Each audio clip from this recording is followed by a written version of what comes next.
We think this is really important and such a vital piece of our community, and just a really exciting project that will be that'll be upon us here just in just a matter of weeks. Matter of housekeeping, the yellow cards again in your seats are meant for questions and answers. We'll take some time at the end to answer as much as we can. Anything we can't answer, we'll try to follow up by email, but if you will, please fill those out, and there will be folks circulating during the meeting to collect those cards. And I think Courtney Wheeler from the Mayor's Office of Neighborhoods, who set this up, thank you, Courtney, for doing this community meeting. I think that she will moderate some of those questions and read those aloud for our panel. Restrooms are just off of the lobby here in case anyone needs to make a quick pit stop. This is not televised on channel 3, but there are obviously media stations here. And also want to recognize Councilman Dwayne Dominy, who's joined us today, and David Fox, who is a candidate for the mayor of Nashville. So two special people in the audience. I always like to recognize them, and there may be other people coming in, like Council Lady Erica Gilmore. Council Lady Gilmore has been deeply involved in this project, and she is the council person for First Tennessee Park. So we are very thankful for her. So to kick this off, there's really two things we're going to cover. One is a construction update, so we can show everybody and tell everybody where we are. And then the second, we're going to get into the traffic and parking plan, and I'll come back up for that piece. But for right now, I'll turn this over to people who've become my friends, and they are the project managers for this facility. That is Ron Gobble and Michelle Barbero. Thanks, Toby. As we all know, there's a lot of construction going on. Anybody who's been by that property will know that we first hauled off the first load of dirt March 3rd of last year, and so we've come a long way very fast. Just want to remind everybody about the property we're talking about. I know a lot of you have seen this. It is going to be, the property is sitting in between 3rd and 5th, between Harrison and Jackson, and it's going to be surrounded by development that's going to be part of this overall project. So Michelle's going to give you a little bit of a construction update, and I'll fill in. Okay.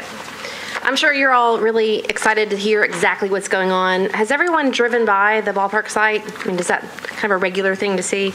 It's changing every day, as you can see. So on Jackson Street, you've seen that it's now poured. It's a nice new street. We're going to finish that up. There's still a little bit left to do as far as the bollards and whatnot.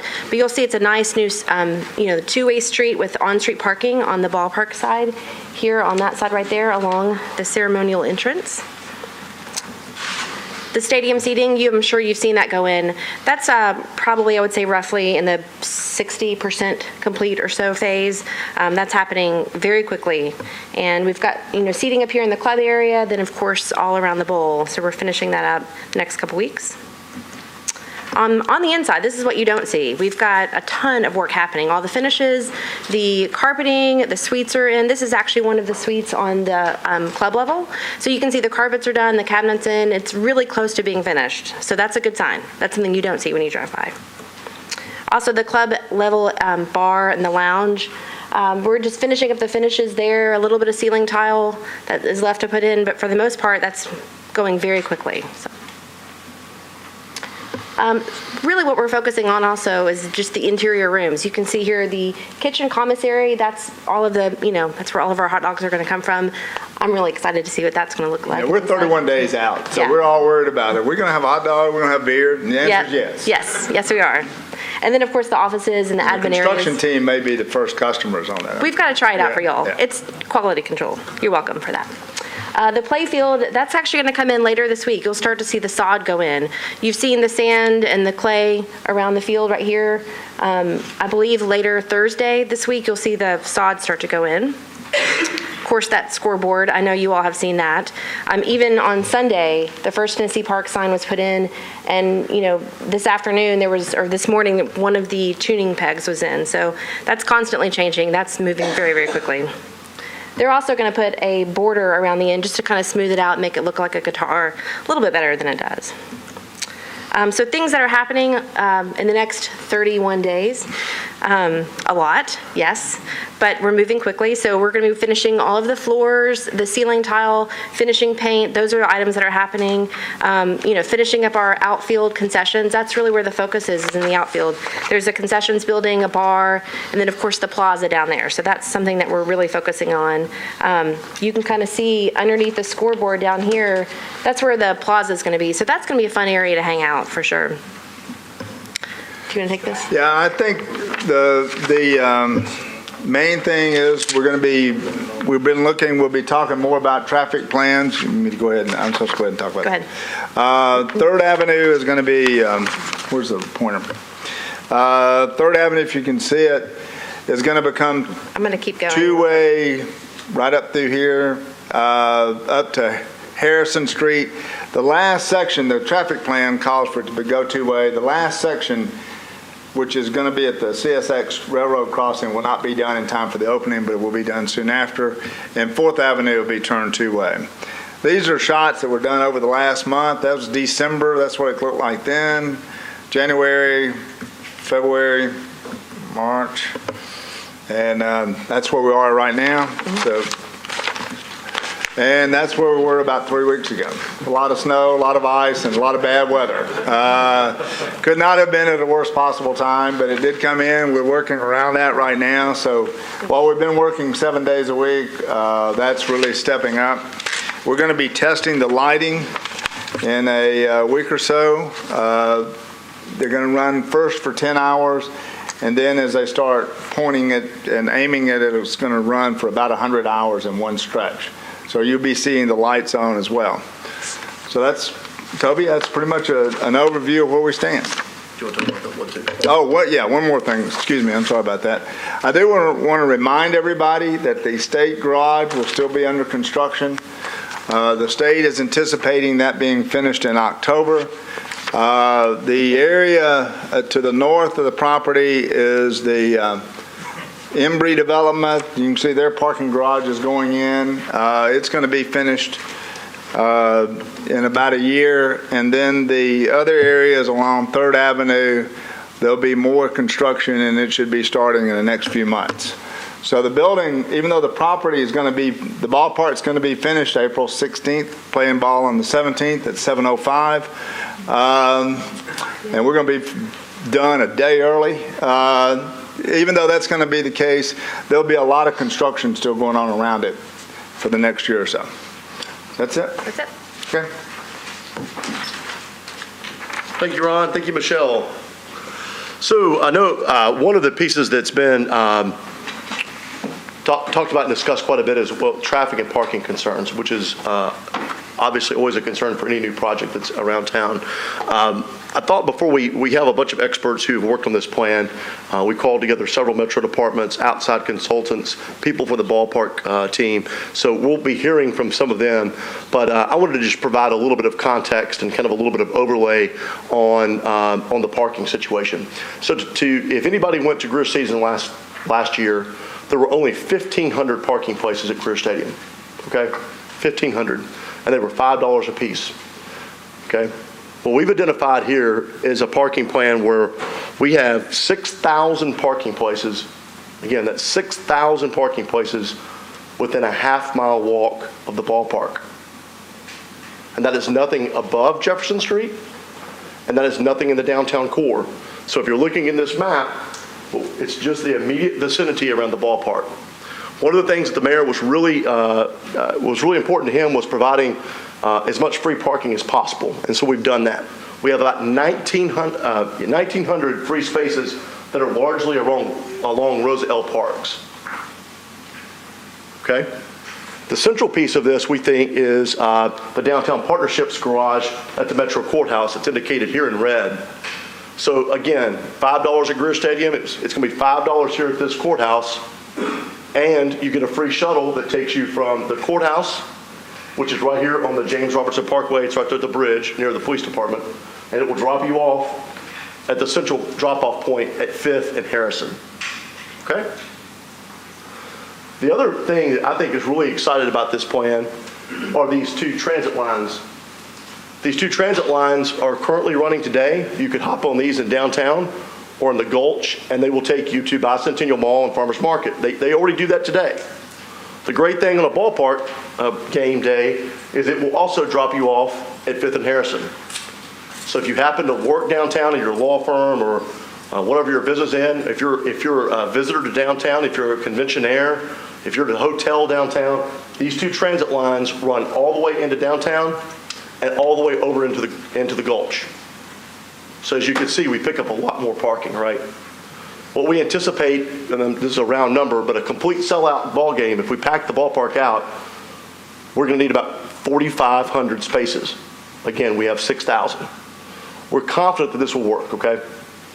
This is a sixth of the people that we move in and out of LP Field, 1/6, and this is half the people that we move in and out for something at the arena.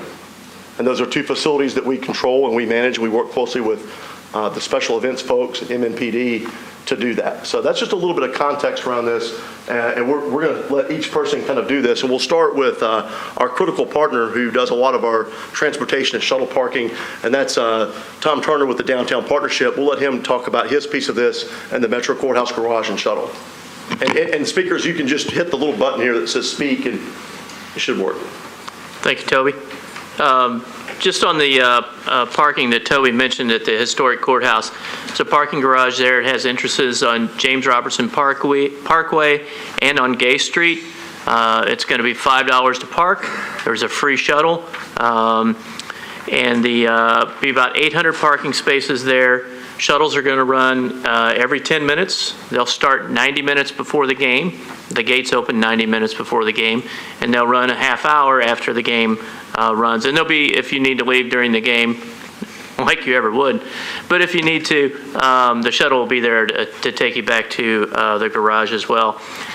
Once you park, all you have to do is walk up to the Public Square Park, which is above the garage, or you can take the elevator, walk to the Horseshoe, circle entry on James Robertson, and the shuttle will be there for you.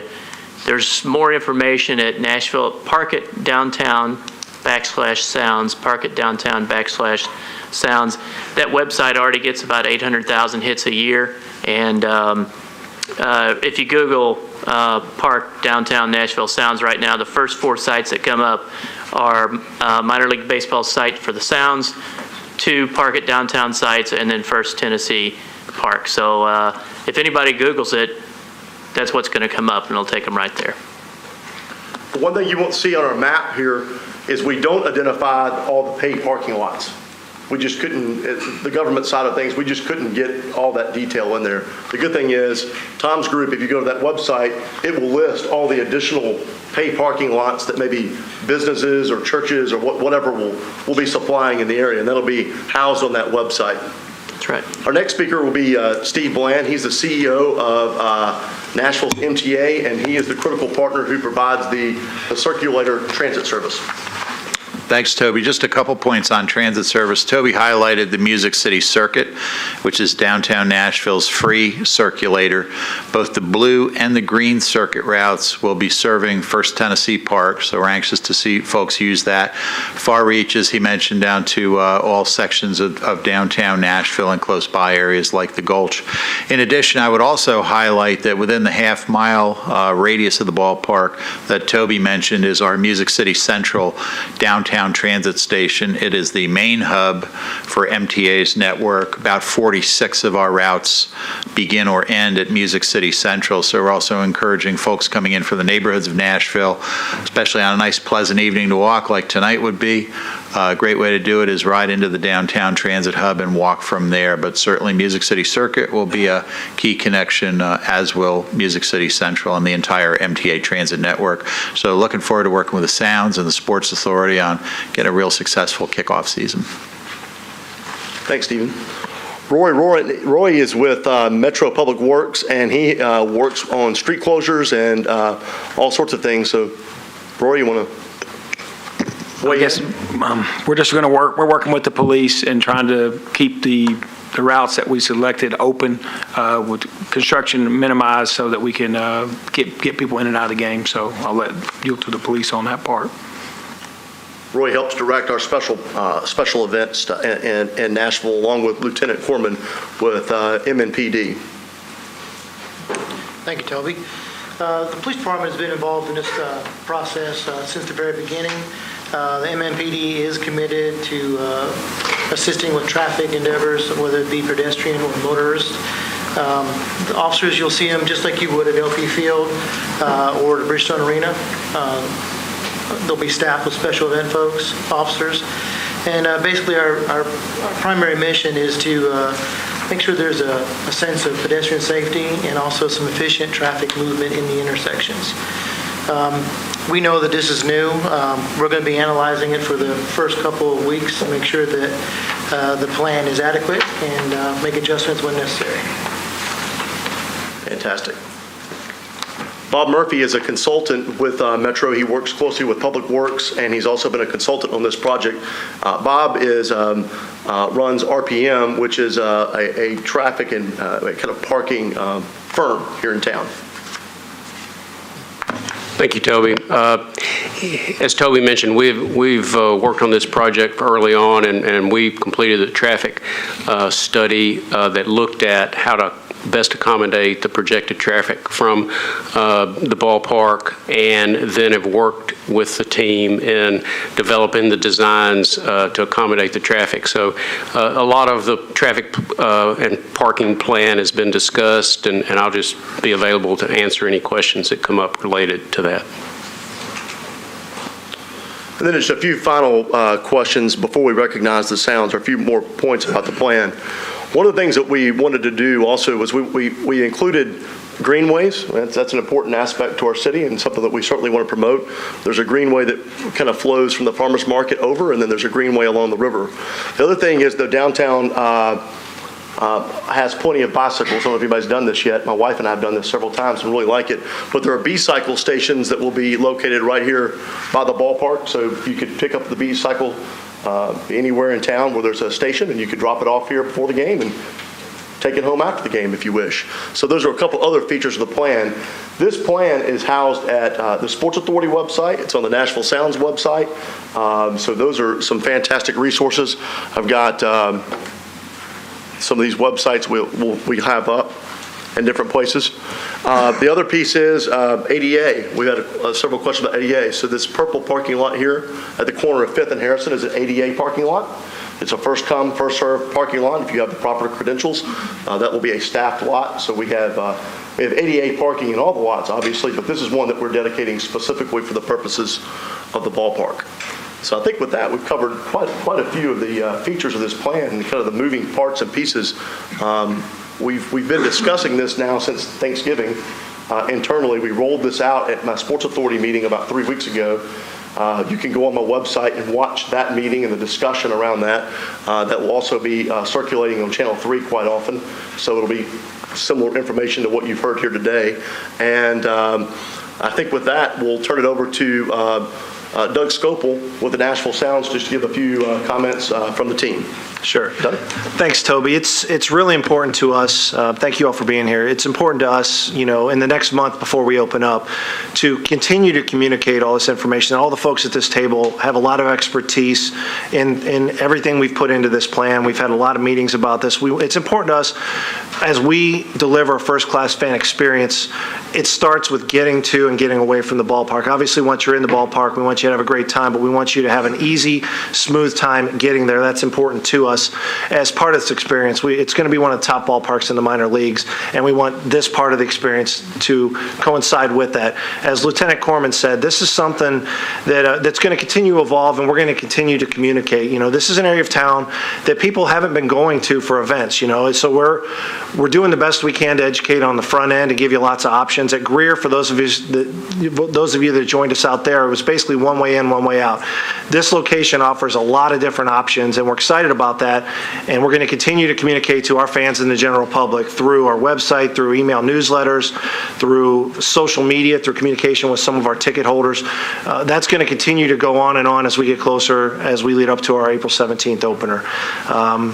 And for those of you that have questions, what wasn't listed on that map was places for season ticket holders to park, places for suite holders to park. We'll be communicating directly with those people in the weeks coming up to the season. They'll have specific lots and specific protocol to follow. So that'll be information that we communicate directly to them. Yeah. I'm not going to address anything they've talked about. I just want to reiterate, this is our home, the Sounds home, for the next 30 years of our life. And the ownership of the Sounds are committed to becoming part of the community. It's not we come in the morning and we go home at night. I think some people may know we've started to demonstrate that, and we will continue to demonstrate that as long as we're involved with this team. We will be part of the community. We will help wherever we can within the community. Thank you. Thank you, Frank. There will be one more community meeting on this subject around the ballpark and traffic and parking. It'll be Monday, March 30th. It will be at the Skillery, which is at 1323 6th Avenue North, and that's from 6:30 to 7:30. We'll be putting this information on our websites. The Office of Neighborhoods, Courtney's group will be putting this out there as well. So we want to thank them, and I believe Lindsay is helping coordinate that. Thank you for putting that together. This is important information that we want to get out there to everyone. Yes, and it's sponsored by Erica Gilmore. Sorry. The first question we have is an excellent one. Why do all the maps stop at Jefferson Street?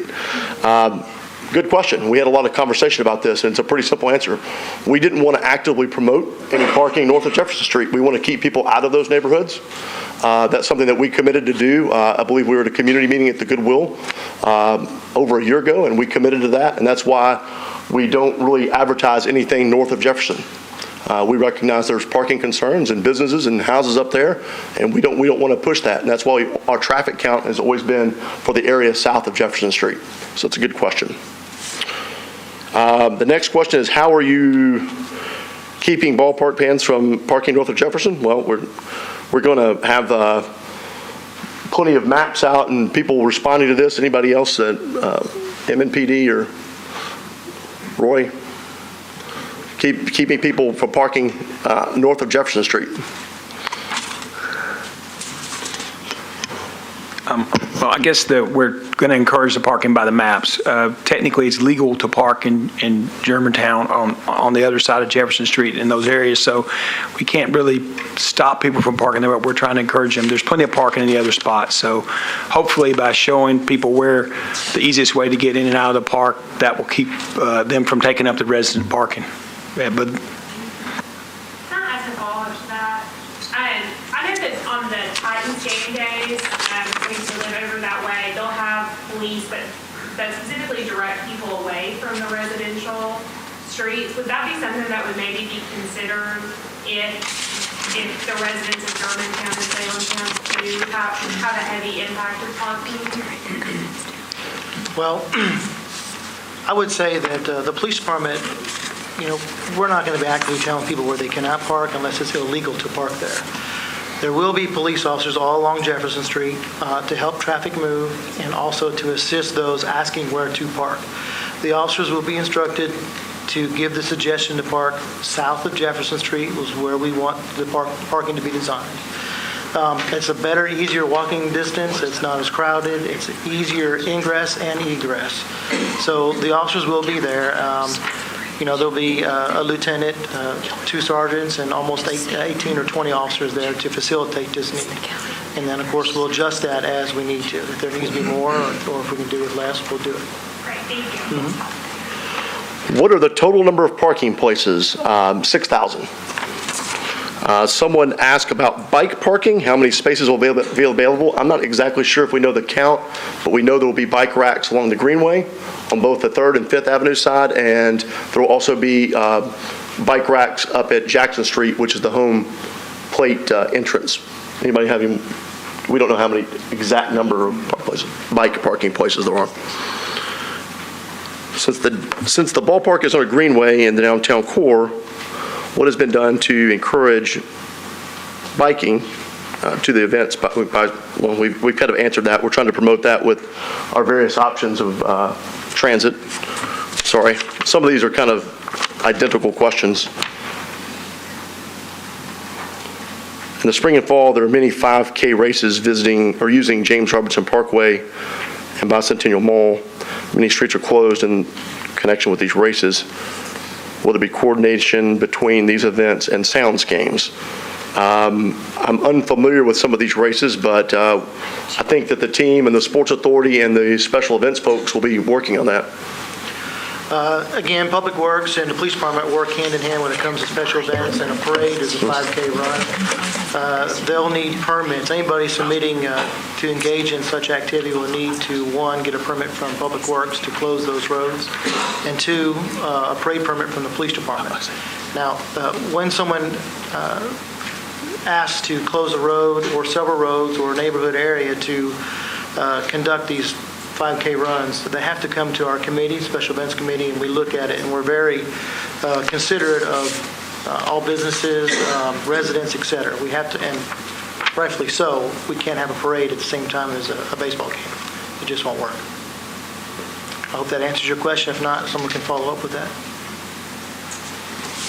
Great. What will the intersection of 5th and Harrison look like on game day? Will the area be open to through traffic? Does anyone take that one? Game day experience? Okay, Corman.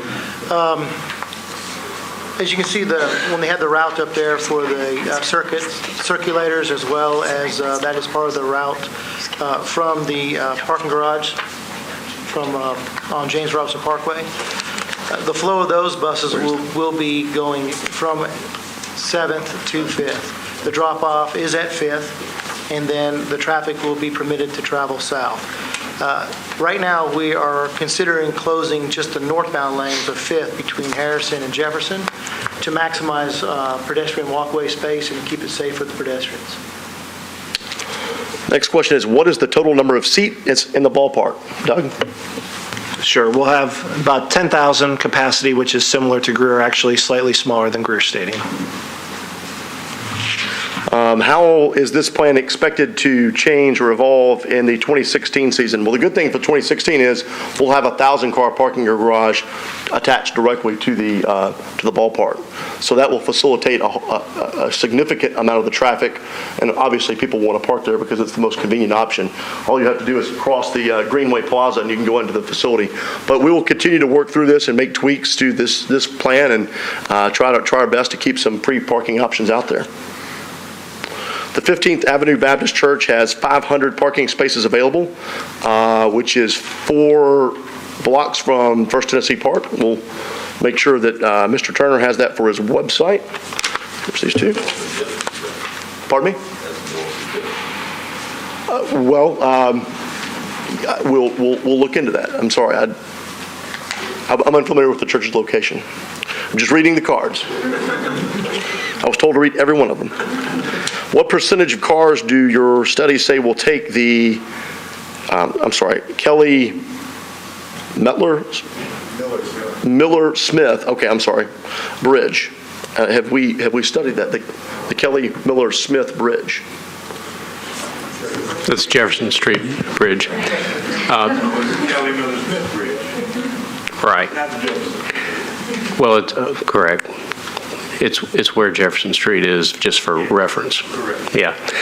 Some people didn't realize where it was. But our study looked at how people will enter and exit. And one of the great advantages to this site, as was mentioned previously, is that there's a variety of ways to come in and out. And Jefferson Street will be a main way in. I can't remember the exact percentages, but somewhere in the range of about 30 to 40%, I believe, was what we were anticipating. And Jefferson Street will actually be restriped so that an additional lane in the towards the interstate can be provided. So we feel like that will certainly work to encourage traffic to travel smoothly along Jefferson Street. Thank you, Bob. What would be the best way to come in from Madison, not using James Robertson Parkway coming into downtown? probably the best way would be to go around the city and come in off of the I-40, I-65 exit at Roosevelt Park. So you could come in, that puts you directly onto the free parking. That takes you off of James Robertson Parkway. You could also get off at the I-24 exit at the Jefferson Street and go over the Kelly Miller Smith Bridge, which I just learned, and park in that area.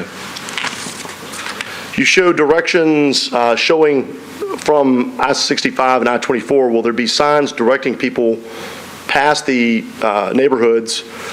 If not, will the Sounds and City be willing to invest in this? I think that what we've said is that we're going to monitor the situation and make that determination as we see things advance. I'd just like to say for all the lots that we've identified, the Sounds will have parking lot signage near those lots so people learn where the lots are. We know people haven't parked here before. We'll also have a lot of staffing out there, people showing you where to park as you get there, especially early on in the season. And Doug raises a good point. It's like any new restaurant, any new church, any new event that happens in town, right? That first homestand is going to be confusing, right? There's going to be a lot of folks coming into our downtown area. Maybe they don't know where this is. I mean, just think 60 weeks ago, these were asphalted parking lots. And so there's a lot of people that are unfamiliar with the territory. So I think we'll have to get through a little bit, and it'll take all of us working together, and we're committed to do that. Since there will be an unusually high number of people walking from downtown, what will be done to ensure pedestrian safety crossing Rosa L. Parks and I guess probably James Robertson Parkway?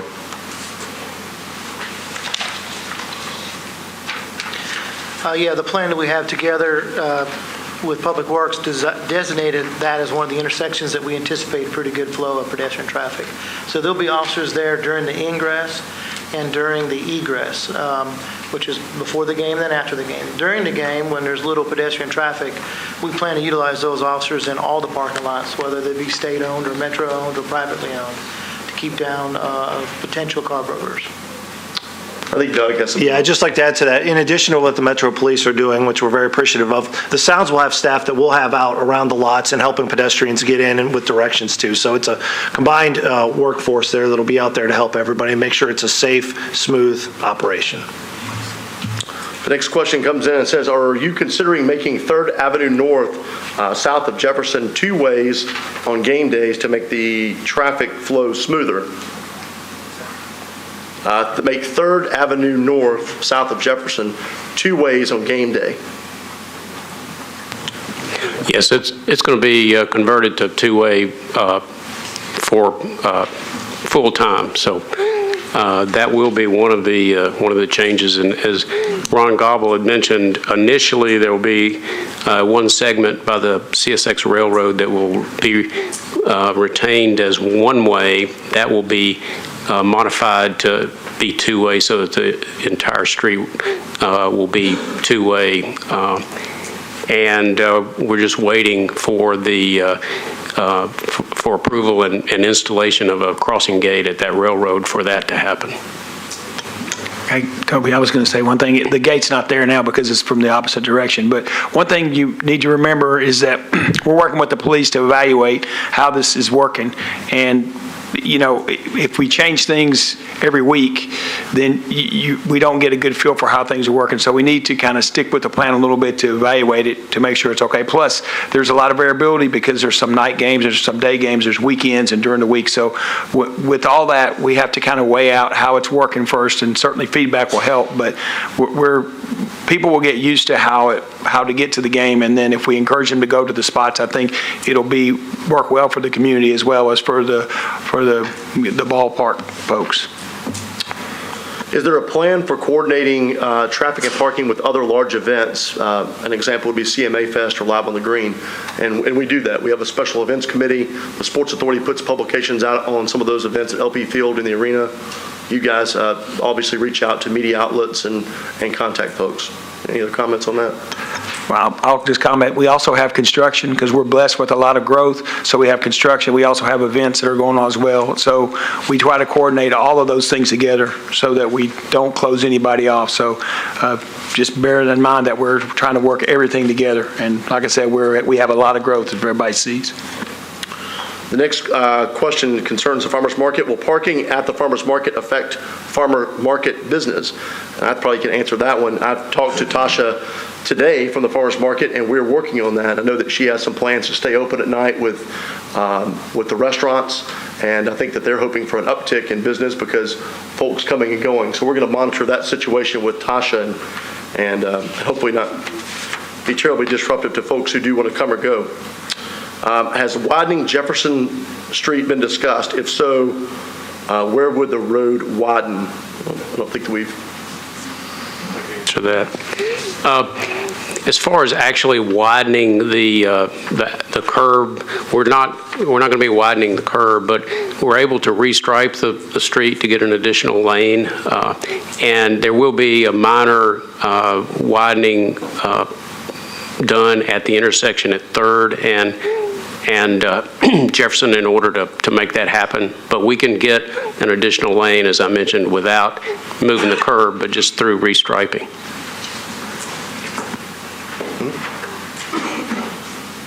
Here's another comment card on parking for the Montessori school. I will pass that to Tom. We'll investigate that.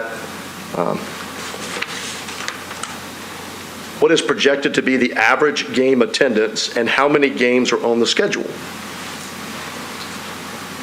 We have 72 games on the schedule starting on April 17th. What do you want to say for average? Sell out every night. If Frank wants to sell out every night, so if that's the case, we have 10,000. That's our max capacity is 10,000. So we're obviously selling tickets now. The individual games go on sale next week, so we're hoping to have great crowds. But typically between 7,000 and 10,000 is what we should expect for our games. That's all the comment cards I had. Any more come in? Do we need to? Great. So I guess I thank you for everyone in the Mayor's Office of Neighborhoods for putting this on. Councilor Gilmore for being here. All of the esteemed guests. I think this went well. We answered a lot of questions. And a quick reminder that on March 30, from 6:30 to 7:30, there will be an additional community meeting at the Skillery. So we will get more of this information out, and anybody who really likes to keep up with this, the Sports Authority will meet this Wednesday morning at 8:30 in this room.